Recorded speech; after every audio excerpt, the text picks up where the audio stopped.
সিলেটে চুরি হওয়া সাদা পাথর উদ্ধারে মধ্যরাতে অভিযানে নেমেছে যৌথ বাহিনী। সড়কের বিভিন্ন পয়েন্টে পাথর বোঝাই ট্রাক আটকে করা হয় তল্লাশি।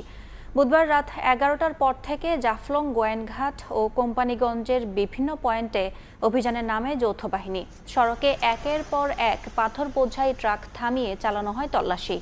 চালকদের জিজ্ঞাসাবাদ করা সহ যাচাই বাছাই করা হয় পাথর। এর আগে জেলা প্রশাসনের সমন্বয় সভায় চুরি হওয়া পাথর উদ্ধার করে আগের জায়গায় ফিরিয়ে দেওয়া সহ 5টি সিদ্ধান্ত হয়। জানানো হয়, জাফলং, ইসিএ, গোয়েনঘাট ও কোম্পানিগঞ্জে পুলিশের চেকপোস্টের পাশাপাশি যৌথ বাহিনী দায়িত্ব পালন করবে। অবৈধ ক্রাশিং মেশিনের বিদ্যুৎ বিচ্ছিন্ন সহ অভিযান চলমান থাকবে। পাথর চুরির সঙ্গে জড়িত সবাইকে চিহ্নিত করে গ্রেফতার ও আইনের আওতায় আনার সিদ্ধান্ত হয়। ওরা কি করবে তা জানি না, আর এর আগে কোনোদিনও এরকম হয় নাই। এই আজকে প্রথম যে আমরা আটকে এভাবে তল্লাশি করতেছে। এলচি দিয়া দিছি, লোড চালান দিয়া দিছি, তোমরা তো এলচি দিয়ে দিবে। আমি তো সাদা পাথর দিয়া দিছি না। সাদা পাথর যারা রয় এরা সকাল সকাল গাড়ি এনে লাইনে তো, কারণ জানে যে সকাল আইলে গাড়ি দৌড়া হয় না, এইগুলা মাল আগে ফাঁস হয়ে যায় গিয়া।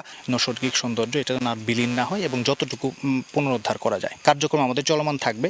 তো যেসব এখানে বিশেষজ্ঞ ম্যাজিস্ট্রেট আছেন উনি পরবর্তী কার্যক্রমগুলি এখানে ঠিক করবেন। চেক করছি যে এখানকার যে লোকাল জিনিসগুলো আছে